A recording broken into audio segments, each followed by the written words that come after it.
Assalamu alaikum wa rahmatullahi wa barakatuh.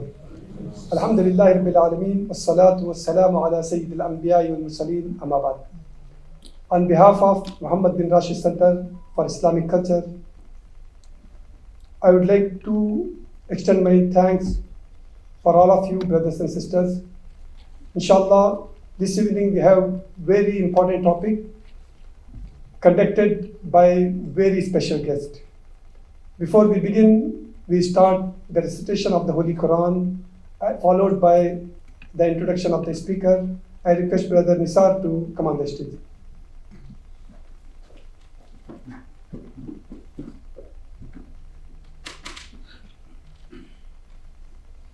Assalamu alaikum wa rahmatullahi wa barakatuh.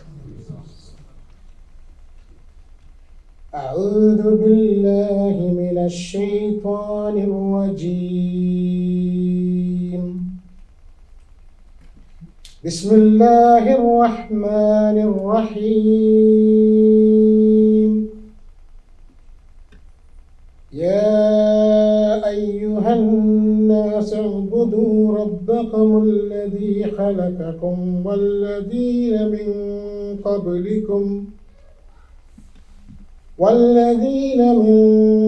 قبلكم لعلكم تتقون. الذي جعل لكم الأرض فراشا والسماء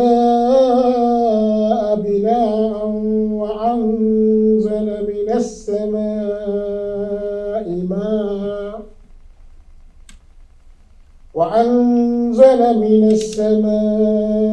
ماء فأخرج به من الثمرات رزقا لكم فلا تجعلوا لله أندادا وأنتم تعلمون.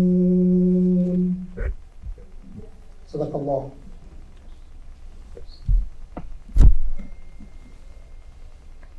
In the name of Allah, the most gracious and the most merciful. O mankind, worship your Lord who created you and those before you, that you may become righteous.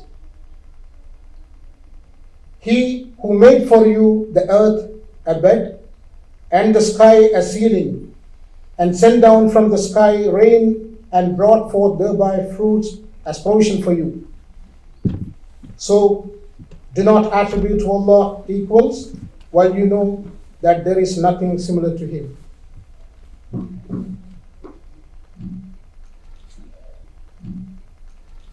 Alhamdulillah. Alhamdulillahi Rabbil Alameen. Wassalatu wassalamu ala Rasulillah wa ala alihi wa sahbihi ajma'in. All praise is due to Allah, the most merciful, the most compassionate, who has blessed us with the guidance of Islam and the wisdom of understanding His creation. Respected brothers and sisters in Islam, Assalamu alaikum wa rahmatullahi wa barakatuh. It gives immense pleasure for me and honor to stand before you today in this noble gathering organized by Dubai Awqaf. We are here to reflect upon a vital topic, one that connects our faith with our responsibility as stewards of this earth, environment from an Islamic perspective. To enlighten us on this significant subject, we have with us an esteemed scholar and visionary, Dr. Mohammad Aslam Parvaiz. Allow me to share with you a glimpse of his remarkable journey and contributions. Dr. Mohammad Aslam Parvaiz holds a doctorate in plant physiology from prestigious Aligarh Muslim University. He is the former Vice Chancellor of Maulana Azad National Urdu University, a central university in Hyderabad, India. Prior to that, he served as a principal of Zakir Hussain Delhi College, Delhi University. With over 35 years of rich experience in research and teaching, Dr. Parvaiz is a passionate advocate for the interface of Islam, science, and environment. He is a celebrated science communicator, having authored 7 books and written over 350 popular science articles. His recent book, The Scientific Muslim, Understanding Islam in a New Light, has been widely acclaimed and reviewed internationally. Dr. Parvaiz is also the founder and editor of Urdu Science, India's first and only monthly magazine dedicated to popular science and the environment in the Urdu language, running since 1994. Dr. Parvaiz heads the Islamic Foundation for Science and Environment India, a non-profit organization dedicated to spreading scientific and environmental awareness. His efforts particularly focus on educating the general population and students of madrasas. His pioneering contributions include chapters in internationally acclaimed books and encyclopedias published by prestigious institutions. Dr. Parvaiz has been invited to deliver lectures at globally renowned universities, including Harvard, Yale, and Toronto, as well as many other institutions worldwide. He has also been recognized with an international visitorship by the US government to participate in the Environmental Education in US program and was selected as a South Asian scholar for a dialogue program on religion and society at the University of Louisville, Kentucky, USA. In addition, he contributed as an expert to the development of Muslim 7 Years Action Plan to deal with climate change, a project initiated by Earthmates Dialogue Center, UK, and the Ministry of Awqaf and Islamic Affairs, Kuwait. His work culminated in a final declaration at Istanbul in 2009. Dr. Parvaiz has also presented his research at esteemed international platforms, such as the 5th International Conference on Ecological Theology and Environmental Ethics in Crete, Greece. Brothers and sisters, it's truly privileged to have such a distinguished personality with us today. His insights on how Islam emphasizes environmental responsibility are bound to enrich our understanding and inspire us to act in alignment with our faith. Let's warmly welcome Dr. Mohammad Aslam Parvaiz to share his wisdom and guide us on this critical topic. وآخر دعوانا الحمد لله رب العالمين. السلام عليكم ورحمة الله وبركاته.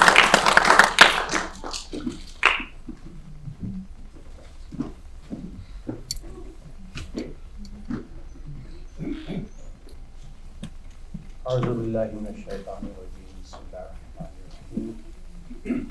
نحمده ونستعينه ونصلي على رسوله الكريم.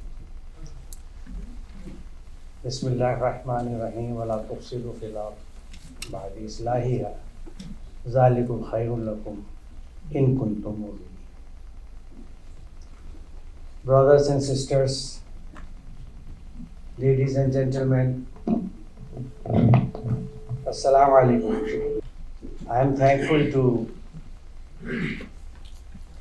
the organizers of Mohammad bin Rashid Center for Islamic Culture, particularly Brother Faiz Abdullah Al-Marzuki and Brother Javed Khatib Sahab, for giving me this opportunity to share with you what I have learned as a student of science and as a student of Quran.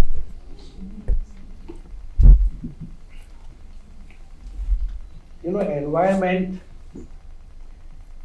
it means all our surroundings. Mahal. It includes everything. The first and the foremost, as an individual, is our own inner environment.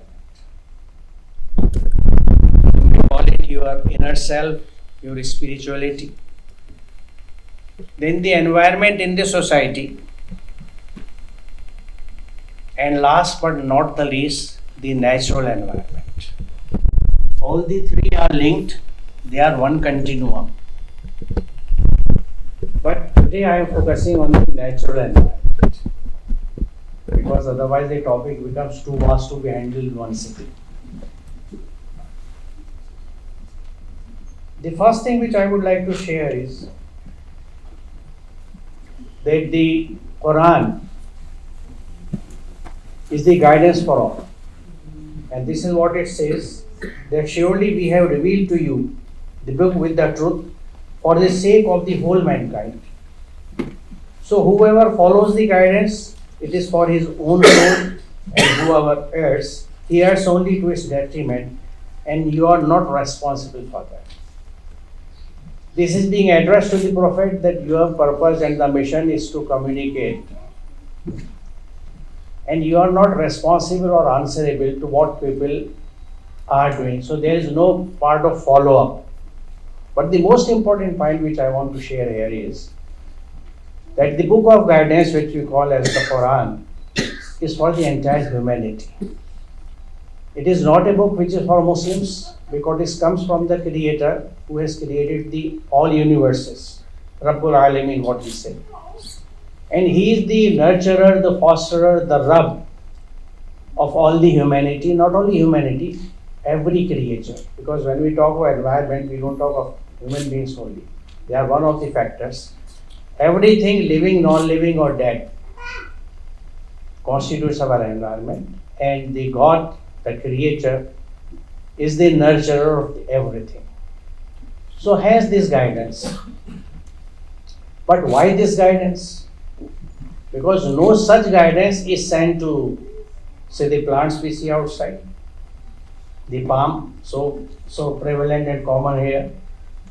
The reason is that all the creations which the Creator has created, they have programmed in themselves what they are supposed to do. So the task is very clearly written. No other creature or the creation has the power of choice. Okay, thank you. Yeah, seems better. Human beings are given the power to choose. They may follow their own desires, whims, or follow the divine guidance. Follow the wahi or ahwa. So that choice rests with us. If he has given the choice, he has given the guidance also, that look, this is my guidance, how you should live on this planet for whatever time I have sent you down.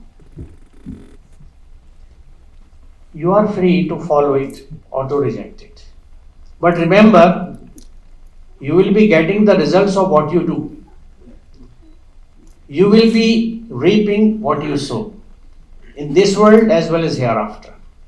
So guidance is there for anybody. That's why this verse very clearly says that whoever gets the benefit, he benefits for his own soul or his own self. And if he rejects it, it is for its own detriment. It's for his or her own loss. No compulsion, like Rahafiddin, we know it. There is no compulsion for anybody to follow or not, but just be wise, be intelligent enough to understand that what would be the consequences of what we are doing. That's very important.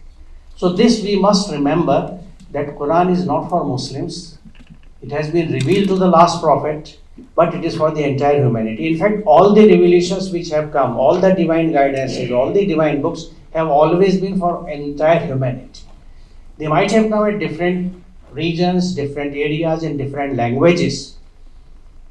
As I come from India, I have I would say, slight insight into the systems. I can say that perhaps, as I understand, the Vedas were the first revealed books, the Suhuf al-Ula, and Suhuf Ibrahim and Musa. So most probably the first revealed book, because I come from a land of Vedas, where Vedas are there. So right from Vedas to Quran, And interestingly, the guidance has been one and the same. The same guidance which has been sent. Another point which we must understand and remember that we are one.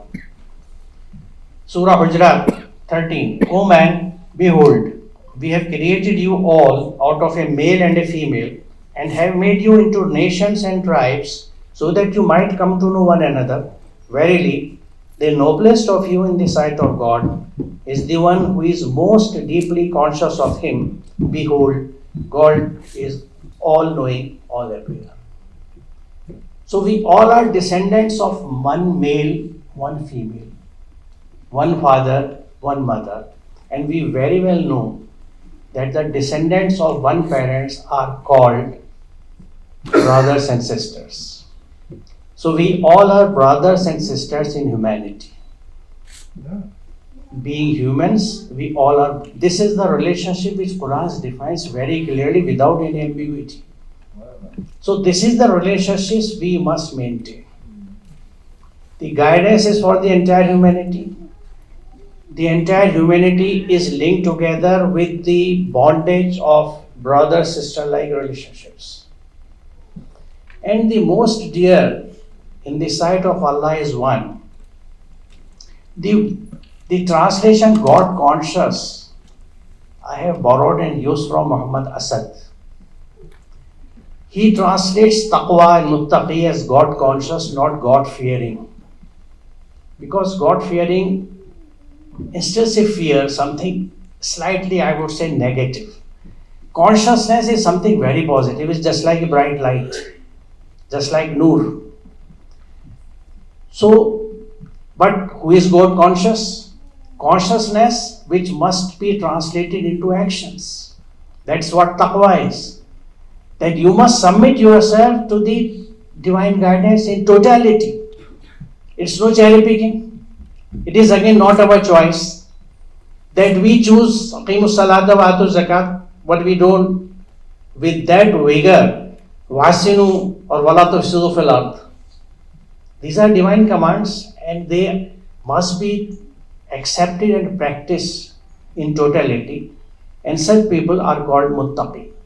So the God says that Allah loves those who are muttaqi, who are God conscious and they understand and practice the divine guidance. Then another community is our planet. وَالْأَرْضِ وَجَعَلَ لِلْأَنَامِ Surah Rahman, it says, and the earth, He has set it for living creatures. The entire earth which we share is meant for all living creatures.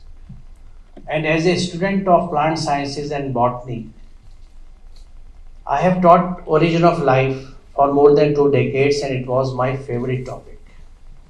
And when we teach origin of life, first we teach origin of earth. How it came into being. What were the conditions? How hostile was the environment and the climate of this planet when it was formed. It's a long story, but cutting it very short, I would say it was a hot ball. It settled down gradually, cooled down, and all these processes were spread over millennia. And as it settled down, the heaviest metals settled towards the core, then lighter, and the lightest formed the atmosphere. That's why we have the iron and other heavy metals in the core of the earth. And light metals like silica, is in the crust. And a lot of that we see here as well. And then the gases. Then again the atmosphere, there was no oxygen in the atmosphere. There were poisonous gases. So they are set in a sort of what I say, oxygen revolution. How oxygen evolved? So as the oxygen evolved, the reactions happened, water formed, it started rain. It rained for millions of years, imagine. Initial rains were just like the color and the composition of a diesel. With lot of chemicals which were there in the atmosphere, the rays washed them down. All the oceans and water bodies, they were full of these diesel-like chemical substances. Then the first creatures came and they ate up, consumed these chemicals. So water becoming purer, oxygen concentration increases, the soil is formed, and initial vegetation started.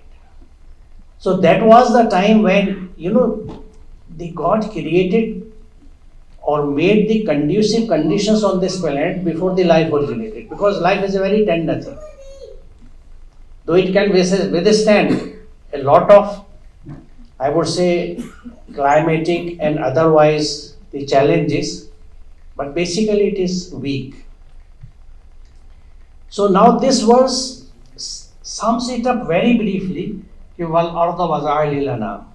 The waza'a is the main thing. He has set it for them. The earth was set, it was created, it was established, and it was made conducive for the origin of life. So we all share this one single planet.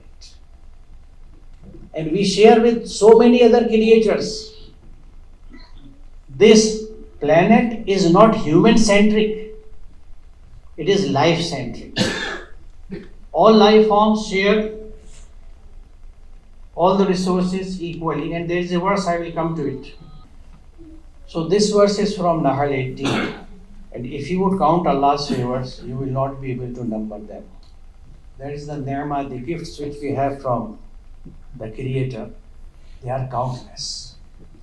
And as a student of science, I know it that really they are.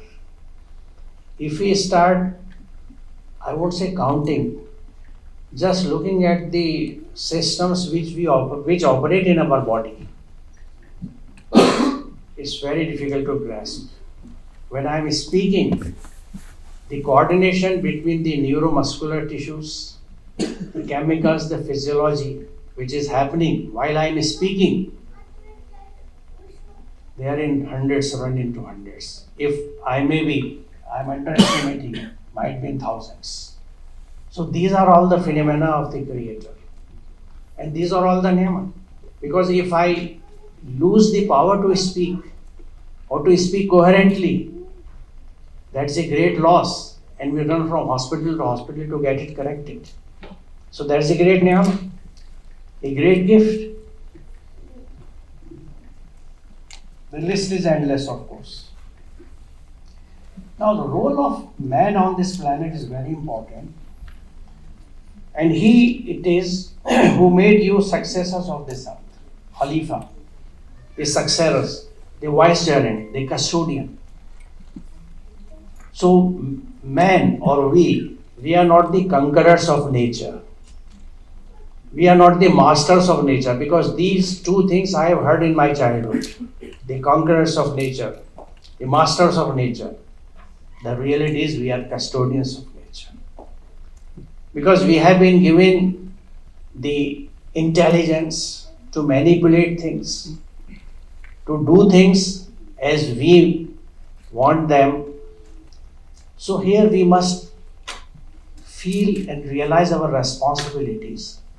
If we are custodian, it means the resources are given at our disposal, that you do use them, but judiciously, and think of the other generations of humanity as well as n number of generations of living organisms which are thriving on this planet and sharing the same oxygen, sharing the same water bodies, sharing the same earth, and sharing the same plants and trees, which we often cut ruthlessly without thinking that how many thousands of families we are destroying by cutting one tree.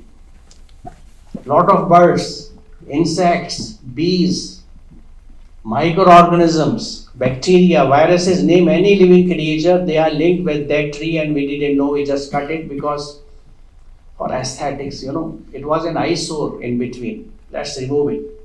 Doesn't look nice. Or maybe we want to sell the timber. That is I would say, the least cost we calculate for a tree. If we see the functionality of the tree, how much oxygen, tons of oxygen it produces every day, and the tons of carbon dioxide, which is a poison, it absorbs us and converts it into glucose through photosynthesis. The cost of single tree will run into millions. We calculate only the amount we get by selling the timber. So this is a great loss which happens, but of course thankfully now people are realizing it. Now coming to the balance, and the earth we have spread out, set their own mountains firm and immovable, and produce therein all kinds of things in due balance. This concept of balance is very important. If we talk of oxygen and carbon dioxide, oxygen is something which every living thing inhales. When we inhale air, it goes to our lungs, and when the blood passes through lungs, a compound in blood which gives to it the red color is called hemoglobin. Now this hemoglobin absorbs oxygen and rushes to the body, entire body, and distributing oxygen to every cell, just like a delivery boy, and collecting back the packets of carbon dioxide which they have generated as excreta, waste. So take this topic, give me this packet. Take oxygen, give me carbon dioxide, and rushes back to the lungs, releases carbon dioxide, and we exhale. This entire process takes how much time? Done. Inhale, exhale. The entire cycle is done. The carbon dioxide which we as well as all animals they release, it is absorbed by green plants. So that way green plants convert carbon dioxide, I can use this term, scientifically not correct because no conversion, there is another process. They convert carbon dioxide into oxygen which is good for us, for all the life. So roughly we can say that animals are consuming oxygen, plants are generating oxygen. So there is a fine balance between plants and animals on this planet. If animals increase or plants decrease, the oxygen production will be decreased, the carbon dioxide accumulation will happen. What we are observing as the accumulation of carbon dioxide, what we call as the greenhouse effect, the warming of the climate. And this is a major concern now, that how we can cool down our planet. So one little balance is disturbed, the composition of carbon dioxide from 0.003% to 0.005%. 0.005, not into whole digits, not 2, 3, 5%, finer balance. But the effect is created, we all are facing the climatic disturbances. I come from Delhi in India. We had distinct seasons, the rainy seasons, the summer and the cold winters. Now everything is disturbed. There are no definite seasons of rains and summer and winter. Everything is mixing up. Jumping up like, just like weeds in a field. Something springs up, oh, how come? It's so, recently, 3 days back I was in Delhi. It was not as cold it used to be in December. Temperatures were high. We all know that the entire planet is heating up. Just disturbing its right balance. So this balance is very important and the Quran emphasizes it. A number of places I have picked up just few verses. Another one is very important, that Allah has created everything with due balance and He forbids us from disturbing this balance. And the sky He has raised it and has set up the balance in order that you not transgress due balance and establish the balance in a just manner and do not reduce or harm the balance. When it says وَالسَّمَاءَ رَفَعَهَا, that this is the reference to the atmosphere, because sama or sky, we all know is a hypothetical term, it's nothing in reality. It is a reflection of light which gives it the blue color. So basically, sama or sky, in fact in Arabic, the sama is something which is above and the earth which is below. So sama is anything high, so the entire atmosphere comes under this sama. Now there is a balance, as I mentioned just now, balance of gases. Now the divine command is, أَقِيمُوا الْوَزْنَ بِالْقِسْطِ. Let it prevail, let it remain established in the due balance, and both types of disturbances are forbidden. Allah tadawwal fil mizan, wala tukhsirul mizan. Neither decrease it nor increases. So don't release too much carbon dioxide and carbon monoxide. Don't deplete oxygen or ozone. This is exactly what we have been doing for the last more than 200 years, starting from our industrial revolution. and the consequent fallouts of this evolution, I would say. So this balance is very important, you know. If we just for a second think for a balance, we all know how important it is. How to balance the relationships, we know it. And we have faced the consequences also if we set an imbalance amongst our children, amongst our daughters and sons, amongst our elder son and the smaller one, and so on. So balances are very important, be it in the relationships, responsibilities, or anything, because balance is very important and it's a very important divine command. Since justice, equity and balance are the main planks of Islamic system, Islam asks believer to treat all natural resources with the same spirit. Quran declares it without any ambiguity that whatever is in earth, He has created for everyone. Huwallazi khalaqa lakum ma fil ardi jami'a. That is the God who has created everything on this planet for all of you. I believe this is the most strongest or most important a socialistic statement of distribution of resources. Huwallazi, the God is defining Himself. Huwallazi khalaqa lakum ma fil ardi jami'a. Whatever is on this planet is for all of you. And then I will take it up later on in the verses as well as in the natural happenings, that how these resources are to be distributed is again taught in the Quran. How to distribute these resources. These commands of Allah about resource sharing are also found operating in nature. The process of photosynthesis occurring in a tree may be taken here as a relevant ayah. The word ayah is the sign, S-I-G-N. Now why I am referring it to it as an ayah? Because the Quran itself says that all the creations in nature as well as the phenomena, they are ayah of Allah subhanahu wa ta'ala. Surah Al Imran 190 and 191 if you check. He says it, the alternation of day and night. And all the creations which are there in the universe, they are the ayah of Allah subhanahu wa ta'ala. They are the signs. And intelligent are those people who day and night, resting on their backs, on their sides, they think about the creations of skies and the earth. This is 191, Al Imran 191. And there are a number of other places which Quran tells us there are two types of signs or verses of ayah. One written in the Quran, another displayed in the creations. This is the word of God, that is the work of God. And there is perfect symmetry and synchronization between the word of God and the work of God. So what we see happening in nature, that's why the Quran asks the reader that why don't you see this? Why don't you see how the rain comes? And how the dead earth becomes life? How we created the camel? How the mountains are fixed just like packs in this earth? And so many things.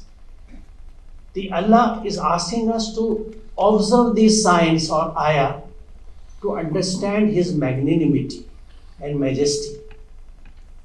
Because thinking and visualizing God or Allah subhanahu wa ta'ala is beyond us.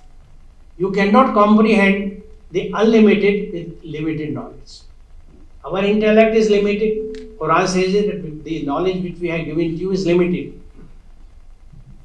Our senses are limited. We know it that of all the spectrum of radiations in solar light, we can see only the visible spectrum. Such a thin band. No other wavelengths and radiations we can see. So our vision is limited, our hearing is limited. We cannot hear the shrieks and the sounds of a bat or the radar waves. So our hearing is limited, our sight is limited, our knowledge is limited, our intellect is limited. So a person with meager and limited resources cannot comprehend the unlimited. Rabbul Alameen. So how do I realize God? How I introduce myself and my kids to God? Watch nature and see how things are happening. Quran says, you look at my creations and find any fault.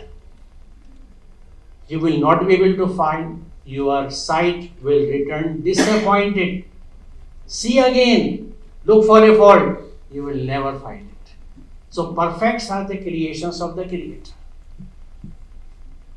So these things when we watch, and I have done it as a student of science. My first, I would say the shock was when I observed myself a cell in a microscope. A leaf peel, it was exactly the onion leaf peel. The first thing which the parents might have been knowing it, if they have been in touch with their kids, that what they are in the schools, the first object usually taught in the schools is the onion leaf peel, onion peel, and it is watched in the microscope. There we find the brick-like structures called cells. These are the basic units. And when you see in fact an entire world in this cell, a small structure, 20,000 of these cells can sit comfortably the way you are sitting on a pinhead. The alpin which we use it's no more used, but a small pinhead can accommodate 20,000 cells comfortably. So it is an entire world. And there you see how things are happening. In a chemistry lab, we see all chemicals are kept in separate bottles. If you mix them up, there will be an explosion. In a single cell, hundreds of chemicals are there. No chaos, no disorder, perfect organization, and every chemical acts and starts working at a specific time and then it stops. The enzyme activities, the feedback mechanism, you name anything. But how do we learn it? When we explore nature, when we study nature. And this is what I say, though it is not here, but I would mention, I'm compelled to share with you because, once a teacher gets a mic, he becomes a teacher. And I am an old seasoned teacher. And I love teaching and sharing my experiences with people because I don't know where it will hit. So, I just missed. Anyway, I will come back to it when it comes to me again, to my mind. So, I said that all the creations in nature are Allah's ayah or sign. Now, I will present before you two important ayah and phenomena. The first thing which you see here is a plant. A green plant with leaves, roots, and it is a hypothetical diagram because tomato and potato are never born together. But it shows the storage of food in the roots through potato and other vegetables and tomato over there. This is a glass. I have photographed it and this water I have added. It tells us something. If you take dry, and you can do it yourself, dry soil in a glass and add water to a corner through a dropper or wash bottle. The soil which gets water doesn't hold it. It spreads it uniformly throughout the entire body of soil. Remember it, I will come back to it again.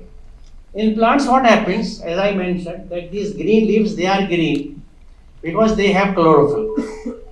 Chlorophyll is a substance which prepares glucose, simply speaking, by combining carbon dioxide and water. The same carbon dioxide which we exhale, all animals exhale, this is the animal excreta. So they combine this carbon dioxide with water and make glucose, and this glucose is synthesized in all green parts, particularly leaves and all other green, say, branches and anything. But the roots which are underneath the soil, they don't have green color, hence they do not prepare the sugar. Now the leaves, they have all the enzymes and really they work hard and burn their body to prepare sugar. This is their earning of their hard work. But what they do with the sugar? They put it in a fixed deposit or invest it intelligently somewhere? No, they immediately transport it to those parts which do not have sugar, to the roots, to the branches. This is the distribution of resources in nature. And it is controlled by one universal law, the law of diffusion. Everything moves from a region of high concentration to a region of low concentration. From a region of high free energy to a region of low free energy. It operates everywhere in nature. The gas exchange in our lungs, which I just mentioned, is based on law of diffusion. If this diffusion stops, the entire life will stop on this planet. And what is the basis of this law of diffusion? Things are distributed as per the need, N-E-E-D, need, not as per the greed, G-R-E-E-D. So this is what nature teaches us. He tells us that whatever is on this planet is for all of us, for all of you. How to utilize it? See my ayahs, how they work in nature. Because they don't have enoughs, they don't have desires to accumulate and acquire. Oh. At least 3-4 generations must lead a lavish life on whatever I have accumulated. And what Quran asks us to accumulate? The Quran itself.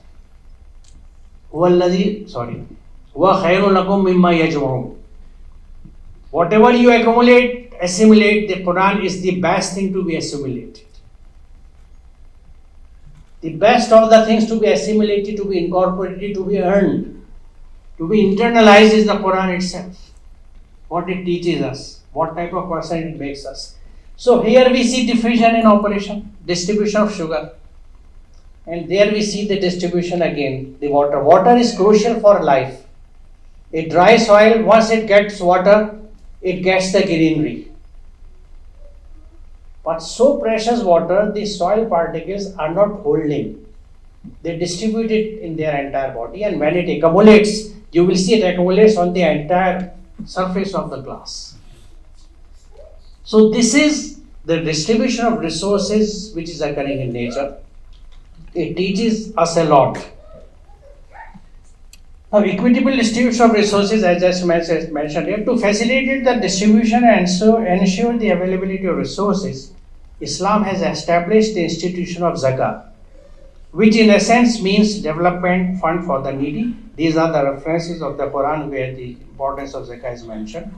Then judicious use is another important thing, that Islam does not approve of a lavish or unjust consumption of resources, wasteful attitude and extravagance. Al-An'am 141, and do not act extravagantly. Surely he does not love the extravagant. Innahu la yuhibbul musrifin. La yuhibbul musrifin. And whom he loves, wahsinu. Inna Allah yuhibbul muhsin. That's the beauty. Then the second verse says that eat and drink and be not extravagant. Surely he does not love the extravagant. Islam likes israf or extravagance to fasad. Fasad means chaos, disorder and mischief in society, and declares extravagant as corrupters of society and spoilers of social order and harmony. It forbids people to follow such people or systems. The Al-Shura 151 and 152, and do not obey the bidding of the extravagant who make mischief in the land and do not act aright. Now fasad I have explained a bit. It will come later. The pollution is imbalance. We have talked the significance of balance. When the balance is disturbed, we call it pollution, the imbalance. Whenever any imbalance occurs in nature, it results in chaos or disorder. Our current problems of pollution and ozone depletion are very relevant examples. The Quran says in Surah Rum 41, corruption has appeared. In fact, the fasad has appeared in the land. I prefer to use the word fasad, Zahra al-fasada fil barri wal bahr, because corruption is not the right correct translation. Corruption has appeared in the land and the sea on account of that which man's hand have done, that he may make them taste a part of that which they have done, so that they may return. So these pollutions and everything, the chaos which is happening is a warning, so that we may return. Return to what? Return to establish the balance. Aqimul wazna bil qist. Wala tuqsilul mizan. So these are things to be learned, which we are trying through this. This was perhaps COP29, which happened, concluded recently. So we are making our efforts and beats whatever we can, but things are very difficult, we all know it. Now this is the word fasad. The root word is face in dal or FSD. Fasad of shayu is used to describe a thing which has gone bad, lost its balance and beneficial value. Lahamun fasidun, rotten meat which is useless. So fasad is opposite of salah, which means balance, order and peace. So all types of imbalance, inequality, chaos, corruption, disorder, injustice come under the meaning of fasad. So this fasad is very inclusive term and it is very relevant and very important message comes through that ayah which says wala tafsilu fil ardi ba'da islahiha. Once the earth has been set in order, don't spread corruption in it, the imbalances.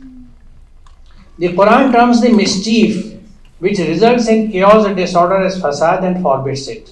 And do not spread corruption, this is Al-Araf 56, and do not spread corruption on earth. After it had been set so well, ordered, and call unto him with fear and longing, surely the mercy of Allah is near to those who do good. As I just mentioned that inna rahmatallahi qareebun minal muhsinin. Next verse says it more explicitly that as I cited in the beginning of my lecture that wala tufsidu fil ardi ba'da islahiha zalikum khairul lakum in kuntum mu'minin. If you are the believer, if you are the mu'minin, and do not cause corruption in the earth after it has been set right, this is the best for you if you are believers. Now interestingly, mu'minin is the plural of mu'min. And the mu'min means the one who is guarantor of peace. Al-mu'min. Aman ka zamin, the guarantor of peace. And whenever imbalance is there, call it pollution or any other inequality, the balance is lost, the peace is lost. As long as balance and justice is there, peace is there. Peace cannot occur naturally under conditions of imbalance, injustice, inequalities. That's why what we find in nature, everything, there are a number of examples. When we study chemistry, there is, balance equations. How many carbons this side, how many carbons that side, how many hydrogen this side, how many hydrogen this side. And then, when the storm wind blow, why they blow? Because at one particular point, due to some climatic conditions, the pressure decreases. To balance it, the air rushes from all around, as if calling Allahumma labbaik. I am coming. Coming for what? To restore the balance. Oh, imbalance. Come on. So nature is working round the clock to maintain balance. And unfortunately, we human beings are doing our best to create imbalances. In India, we have all Himalayan ranges, the beautiful ranges of mountains, and there are several, hill stations and spots where people visit. Now, if you visit any place, whether it is Srinagar in Kashmir or Shimla or Mussoorie or Nainital, they all are inhabited so much and polluted so much by human activity that you will not be able to enjoy nature. You will have to go hundreds of miles or kilometers down into the forests and the woods to have a feel of the natural beauty. So nowadays, man or we are synonymous or identified by corrupting and polluting nature, by destroying nature, by laying concretes and marbles and removing the greeneries and the grass. But one thing interesting and I find in this country, there is a lot of effort in bringing back the greeneries. I find beautiful sprinklers working day night, and that's why the transformation has occurred. We have read right in our school days about the deserts. If you land in Dubai, you will not find a desert. We go miles to look for nature and the greenery. Here you will go miles to look for a desert because the desertification has been converted into green belt. Because here people are working for restoring the balance, for submitting to the divine order of creating balance. And we see the results. And that's very interesting thing, and I will be mentioning it wherever I will be speaking in future. It's a very important thing, I find it here. Allah characterizes believers as muslihin of this society, They have been commanded to do amle salih, that is acts of correction, reformation, which would undo the damage done by the spoilers of corruptors. So there are two terms, muslihin and mufsidin. Mufsidin create imbalances, muslihin restore the balance. They restore the balance wherever an imbalance is there. Thus it is the duty of believers, this point is to be noted. Thus this is the duty of all believers to take up corrective measures for improving the society and to ameliorate the condition of people suffering because of inequalities, imbalances and disorders in the society. The reference is Baqarah 84 and Surah 6 and Al-Asr 3. What we conclude that human beings are an integral and important component of nature, hence they are a natural entity, subjected fully to the laws of nature like any other entity, participating as an integral component in the overall environmental balance, that is Mizan, that exists in the entire universe. It means that to damage or destroy this natural balance is to destroy oneself. If a system is affected, all its components face the consequence. Quran precisely draws its attention to this doctrine, Surah Talaq, first verse. And whoever goes beyond the limit of Allah, he indeed does injustice to his own soul. We bring damage to our own soul, to our own self. To sum it up, it may be concluded that the destruction of one part of the environment will have its repercussions on its each and every component, including man. This is almost self-destruction, which is strictly prohibited in Islam.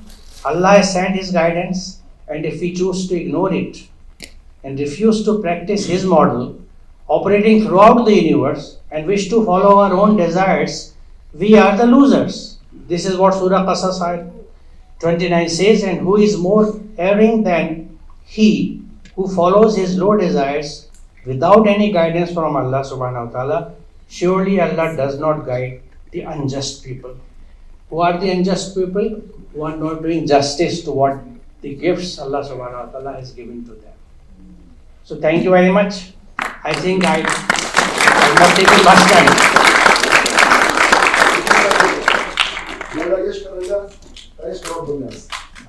Assalamu alaikum wa rahmatullahi wa barakatuh. Brother and sister, Dr. Mohammad, thank you for the good knowledge. And thank you for the energy for our body. And even the bathroom, thank you for the oxygen for our body. And thank you for you guys. Mr. Jawid, thank you for you, also for your team. Jazakumullah khair. Thank you for being a wonderful host. Thank you.